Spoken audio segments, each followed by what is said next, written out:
지난주 미국 자동차 시장에서 폭탄 같은 뉴스가 터졌습니다. 바로 포드가 전기차 사업에서 195억 달러, 우리 돈으로 약 28조 원에 달하는 손상차손을 발표한 겁니다. 이게 얼마나 큰 돈인지 감이 안 오시죠? 쉽게 말해서 삼성전자 직원 전체 연봉을 몇 년은 줄 수 있는 금액이에요. 아니, 더 쉽게 비유하자면은 여러분이 편의점에서 2,000원짜리 삼각김밥을 140억 개 팔아야 겨우 채울 수 있는 돈입니다. 상상이 되시나요? 서울에 있는 아파트 평균 가격이 12억 원쯤 된다고 하는데요. 이 돈이면 서울 아파트를 2만 3천 차에 넘게 살 수 있어요. 대한민국 국방 예산의 절반에 가까운 돈을 전기차 사업에서 날린 겁니다. 도대체 무슨 일이 있었던 걸까요? 오늘은 이 충격적인 뉴스가 우리 투자자들에게 어떤 의미인지, 그리고 테슬라 주주들은 왜 조용히 미소를 짓고 있는지 낱낱이 파헤쳐 보겠습니다. 영상 끝까지 보시면 여러분의 투자 판단에 분명히 도움이 될 거예요.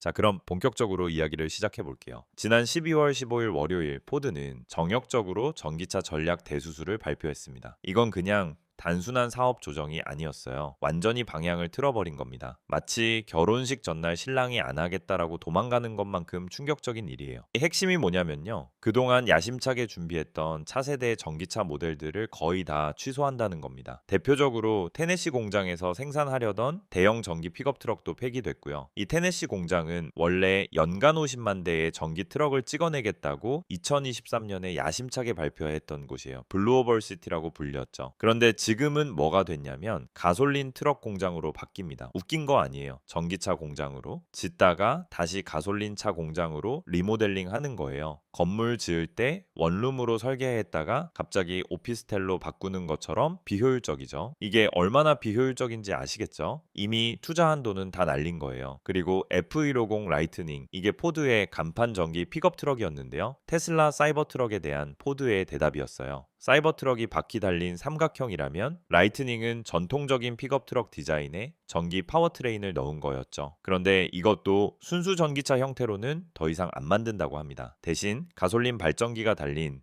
주행거리 연장형 전기차로 바꾼다는 거죠. EREV라고 하는 건데요. 배터리로 달리다가 배터리 떨어지면 가솔린 엔진이 발전기처럼 돌아가서 배터리를 충전해주는 방식이에요. 이게 뭘 의미하는지 아시나요? 마치 다이어트 하겠다고 큰 소리 치던 사람이 한 달 만에 결국 치킨 한 마리 시켜 먹으면서 그래도 콜라는 제로 콜라로 마셨어 라고 변명하는 것과 똑같습니다. 전기차 하겠다라고 수십조 원을 쏟아부었는데 결국 다시 가솔린의 힘을 빌리겠다는 거니까요. 포드 CEO 짐 팔리는 대형 전기차로는 절대 수익을 낼 수 없다고 직접 인정했습니다. 이건 단순한 사업 조정이 아니에요. 사실상 전기차 전쟁에서의 항복 선언인 거죠.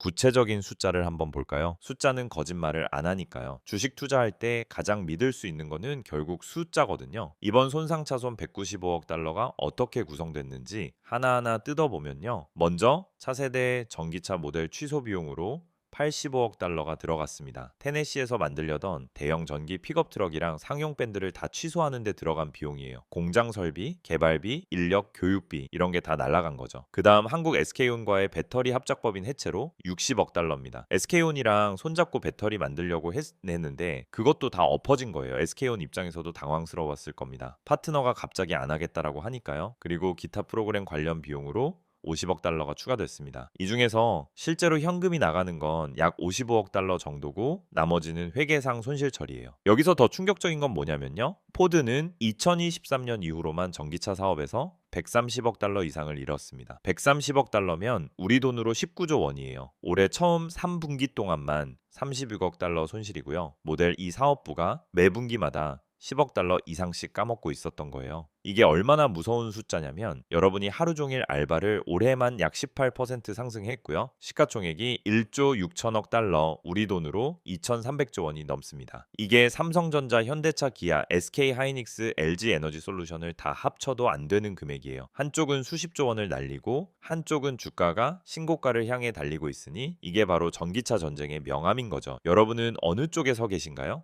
2003년에 설립돼서 처음부터 끝까지 전기차만 생각했어요. 창업자들이 실리콘밸리 출신이라 소프트웨어 마인드로 차를 만들었거든요. 배터리팩을 차량의 구조적 뼈대로 설계했고 배터리 셀부터 소프트웨어 충전 인프라까지 모든 걸 수직 통합했죠. 테슬라 차의 바닥 전체가 배터리예요. 그게 차의 뼈대 역할을 하면서 동시에 무게 중심도 낮춰주는 거죠. 처음부터 전기차로 설계했으니까 가능한 거예요.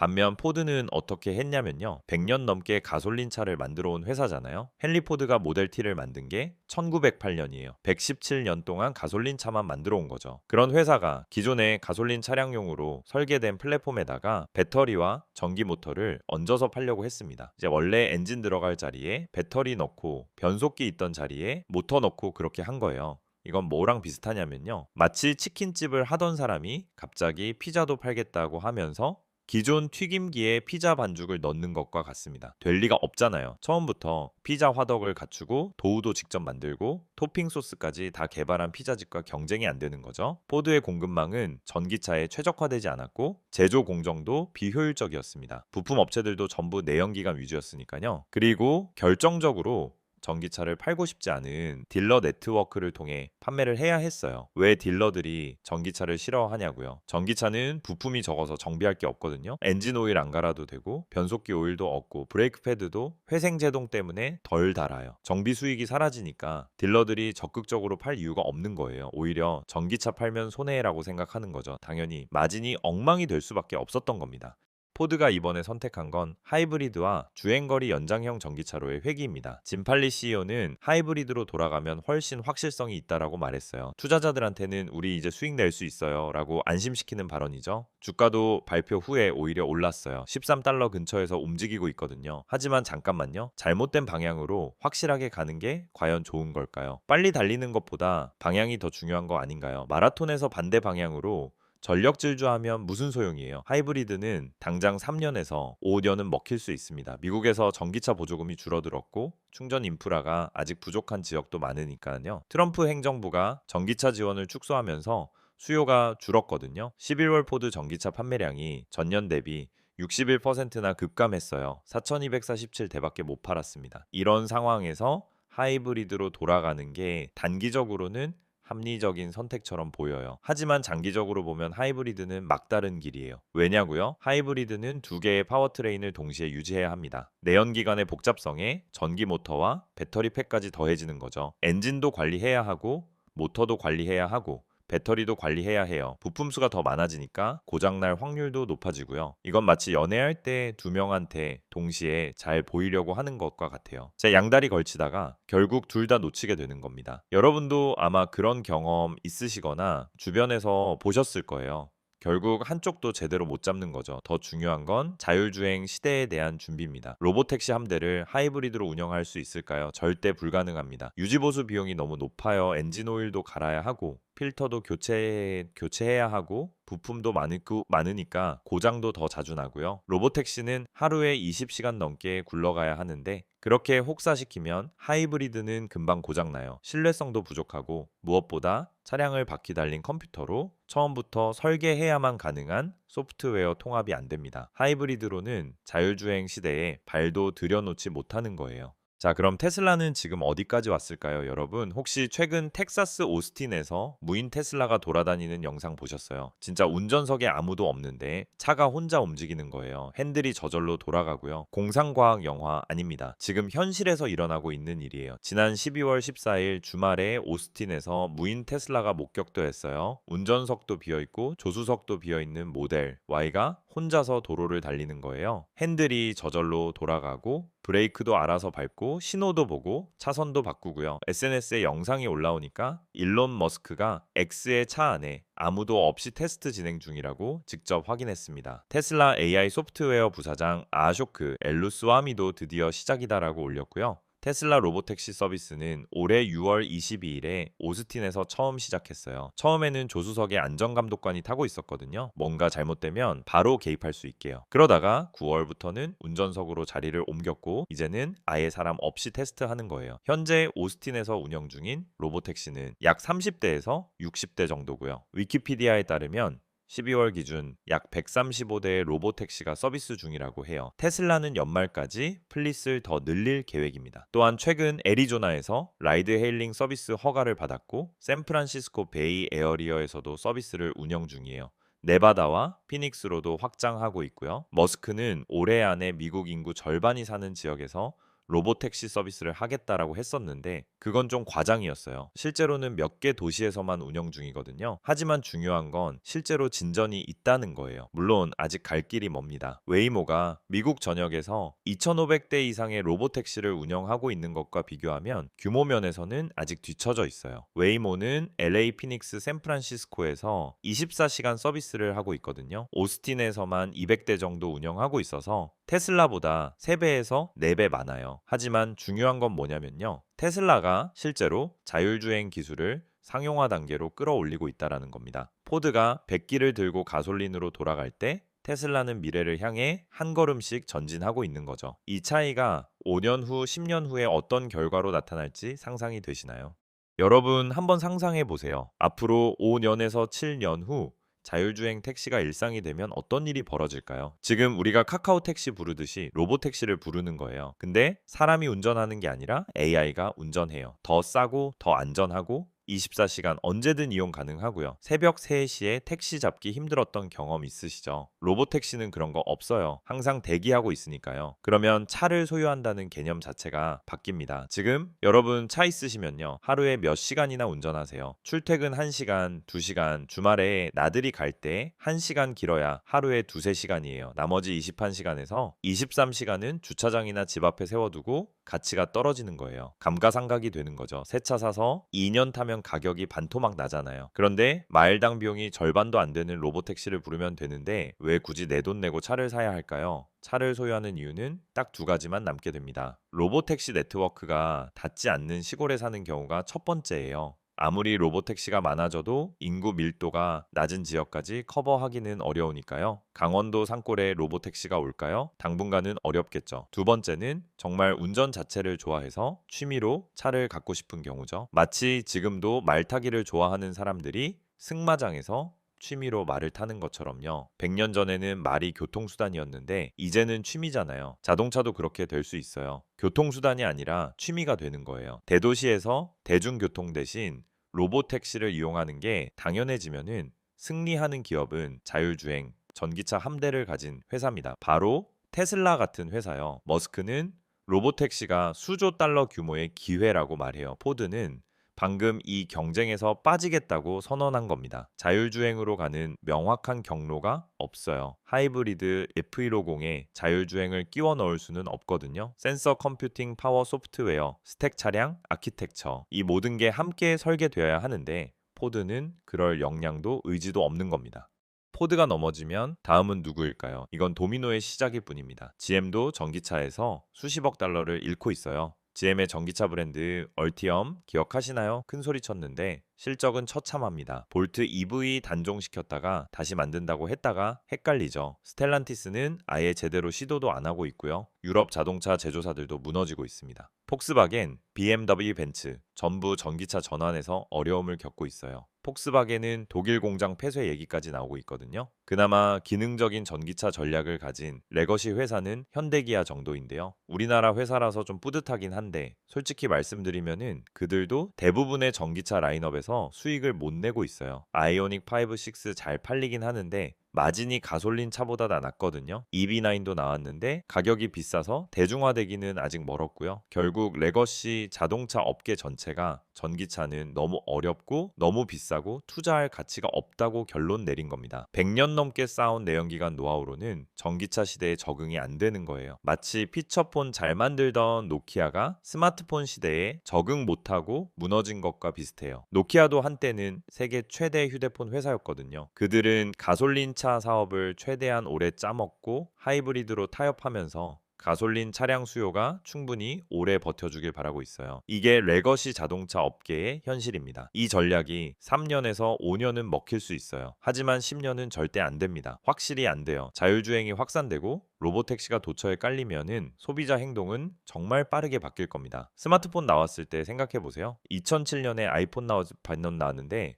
5년도 안 돼서 다들 스마트폰 쓰게 됐잖아요. 그때 포드는 아무도 원하지 않는 하이브리드를 만드는 공장과 자율주행 분야에서 경쟁할 기술적 기반 없이 덩그러니 남게 되는 거죠. 자, 여기서 잠깐 중요한 이야기를 해볼게요. 저희 텔레그램 커뮤니티에서는 이런 빅픽처 분석을 매일 나누고 있습니다. 단순히 주가가 올랐다 내렸다가 아니라 산업의 구조적 변화를 읽고 어디에 기회가 있는지 함께 연구하고 있어요. 오늘 같은 포드 뉴스가 터졌을 때 실시간으로 의미를 분석하고 관련 종목들 움직임도 같이 보고 있거든요. 주식 투자는 혼자 하면 외롭고 불안하잖아요. 같이 공부하면서 서로 의견 나누면 훨씬 마음이 편해집니다. 관심 있으신 분들은 영상 하단 설명란에 있는 링크로 들어오시면 됩니다. 정보 공유 목적의 커뮤니티니까 부담 없이 참여해 주세요. 같이 공부하면 혼자 하는 것보다 훨씬 효율적이거든요. 다시 본론으로 돌아와서요. 오늘 우리가 목격하고 있는 건 제품으로서 전기차의 실패가 아닙니다. 이 부분 정말 중요해요. 다시 한번 말씀드릴게요. 전기차가 실패한 게 아니라 레거시 자동차 방식의 전기차 전략이 실패한 겁니다. 테슬라가 전기차로 분기마다 수십억 달러 수익을 내고 있다는 걸 보세요. 모델 3와 모델 Y 한 대 팔 때마다 돈을 벌고 있어요. 영업이익률이 한 자릿수 높은 쪽에서 두 자릿수 낮은 쪽까지 나오거든요. 분기마다 다르지만 돈은 벌고 있어요. 전기차가 수익성이 없다라는 게 아니라 포드 방식으로는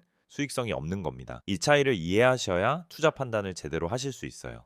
테슬라는 지금 몇 가지 중요한 카드를 쥐고 있습니다. 이걸 알아야 테슬라의 미래 가치를 제대로 평가할 수 있어요. 첫째, FSD, 완전 자율주행 소프트웨어의 급격한 발전입니다. 요즘 FSD 영상들 유튜브에서 보신 분들은 아시겠지만 정말 사람처럼 운전하는 수준까지 왔어요. 복잡한 교차로도 통과하고 공사 구간도 알아서 피하고 보행자도 인식하고요. 수십억 마일의 실제 주행 데이터를 학습해서 계속 똑똑해지고 있어요. 테슬라 차들이 전 세계를 돌아다니면서 데이터를 모아주거든요. 매일매일 AI가 더 똑똑해지는 거예요. 둘째, 사이버캡이라는 전용 로보택시 차량을 2026년부터 생산할 예정입니다. 운전대도 없고 페달도 없는 진짜 자율주행 전용 차예요. 2027년부터 본격 양산한다고 하고요. 머스크는 버스보다 싸게 탈 수 있을 거라고 했어요. 사이버캡이 나오면 진짜 게임이 바뀌는 거죠. 셋째, 에너지 사업도 있어요. 포드가 배터리 공장을 전기차가 아니라 데이터 센터용 에너지 저장 시스템으로 전환한다고 했는데요. AI 데이터 센터들이 전력을 엄청 많이 쓰거든요. 포드도 거기서 기회를 찾으려는 거예요. 근데 테슬라는 이미 그 시장에서 선두예요.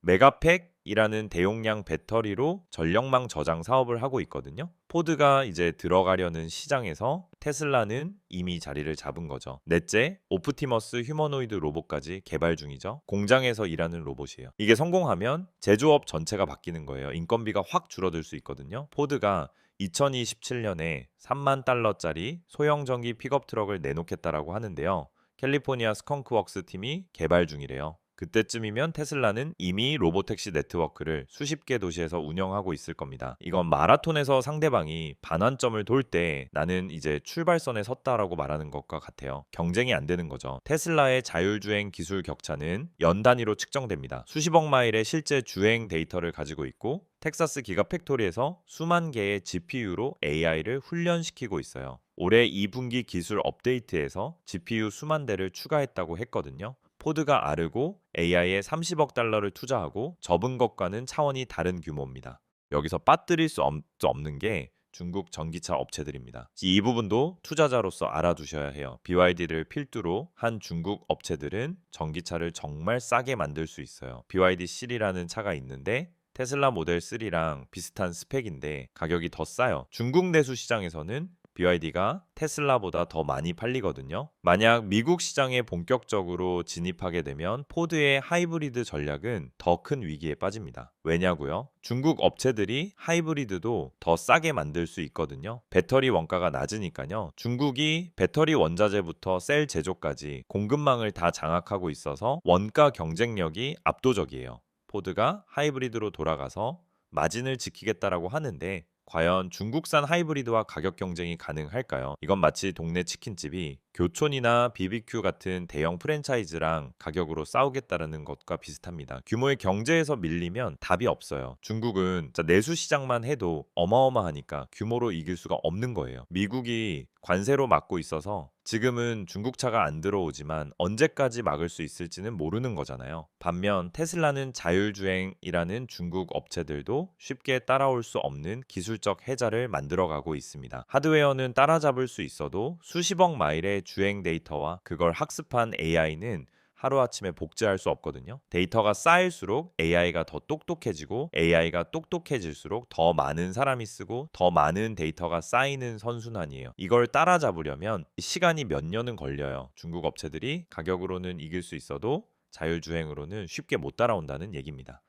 솔직하게 말씀드릴게요. 포드가 당장 망하지는 않을 겁니다. F 시리즈 가솔린 트럭은 여전히 미국에서 가장 많이 팔리는 차예요. 40년 넘게 베스트셀러 자리를 지키고 있거든요. 미국 사람들 픽업 트럭 정말 좋아해요. 트럭과 SUV 시장에서 여전히 강력한 브랜드 파워가 있고 당분간은 수익도 낼 거예요.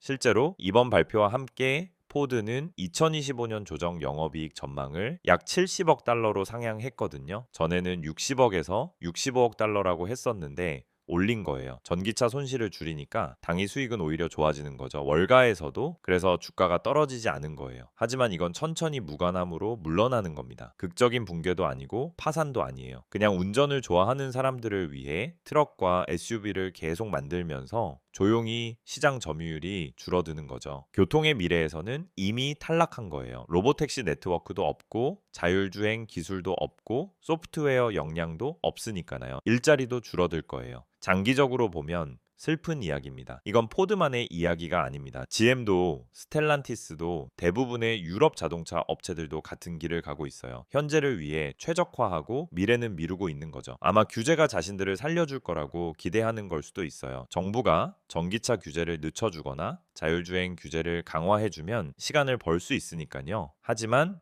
기술의 흐름을 규제로 막을 수 있을까요? 저는 회의적입니다. 스마트폰도 규제로 못 막았잖아요. 자, 오늘 내용을 정리해 볼게요. 포드의 195억 달러 손상 차손은 단순한 회계 처리가 아닙니다. 미국에서 가장 큰 자동차 제조사 중 하나가 전기차 경쟁에서 졌다고 인정하고 자율주행 시대에 참가하지 않겠다라고 선언한 겁니다. 이건 자동차 산업 100년 역사에서 하나의 분수령이에요. 나중에 역사책에 실릴 만한 사건입니다. 투자자로서 우리가 봐야 할 건 뭘까요? 세 가지만 기억하세요. 첫째, 전기차 자체가 실패한 게 아니라 레거시 방식의 전기차 전략이 실패한 겁니다. 테슬라가 증명하고 있잖아요. 둘째, 자율주행은 불가피하고 이를 준비하는 기업만이 살아남을 겁니다. 포드처럼 포기하는 기업은 미래가 없어요. 셋째, 테슬라의 경쟁 우위는 단순히 전기차가 아니라 AI와 소프트웨어 그리고 데이터에 있습니다. 이게 진짜 해자예요. 따라잡기 어려운 경쟁 우위요. 여러분, 오늘 테슬라 주가가 481달러입니다. 비싸 보이시나요? 물론 주가가 많이 올랐죠. 1년 전 200달러 되었던 거 생각하면 2배가 넘게 올랐어요. 하지만 로보택시가 본격적으로 돈을 벌기 시작하면 지금 주가가 바닥이었다라고 말하는 날이 올 수도 있습니다. 마치 2020년에 테슬라 400달러가 비싸다고 했던 것처럼요. 그때 산 사람들 지금 어떻게 됐는지 아시잖아요. 물론 투자는 본인의 판단과 책임에 하시는 거고요. 저는 그냥 큰 그림을 보여드리는 겁니다. 어떤 선택을 하시든 충분히 공부하시고 결정하세요. 오늘 영상이 도움이 되셨다면 좋아요와 구독 부탁드립니다. 알림 설정까지 해두시면 이런 중요한 뉴스 터졌을 때 바로바로 영상 받아보실 수 있어요. 댓글로 여러분 생각도 남겨주세요. 포드의 선택이 현명한 건지 아니면 패배를 인정한 건지 여러분은 어떻게 보시나요? 테슬라 주가가 여기서 더 갈 수 있다고 보시나요? 아니면 너무 올랐다고 보시나요? 궁금합니다. 그리고 다시 한번 말씀드리지만 저희 텔레그램 커뮤니티에서는 매일 이런 심층 분석을 나누고 있습니다. 오늘 같은 빅뉴스가 터졌을 때 어떤 종목이 수혜를 받고 어떤 종목을 피해야 하는지 실시간으로 토론하고 있어요. 혼자 투자하면은 불안하잖아요. 뉴스 보고 어떻게 해석해야 할지 모를 때도 많고요. 같이 정보 나누면서 공부하면 훨씬 마음이 편해집니다. 영상 설명란 링크로 들어오시면 됩니다. 정보 공유 목적이니까 편하게 참여해 주세요. 포드의 백기투항은 자동차 산업 100년 역사에서 하나의 분수령이 될 겁니다. 그리고 여러분은 지금 그 변화의 한가운데 서 계십니다. 10년 후에 돌아봤을 때 그때 그 선택이 내 인생을 바꿨구나 하는 순간들이 있잖아요. 지금이 그런 순간일 수도 있어요. 현명한 선택 하시길 바라고요. 다음 영상에서 또 만나겠습니다. 속전속보TV였습니다. 시청해 주셔서 감사합니다.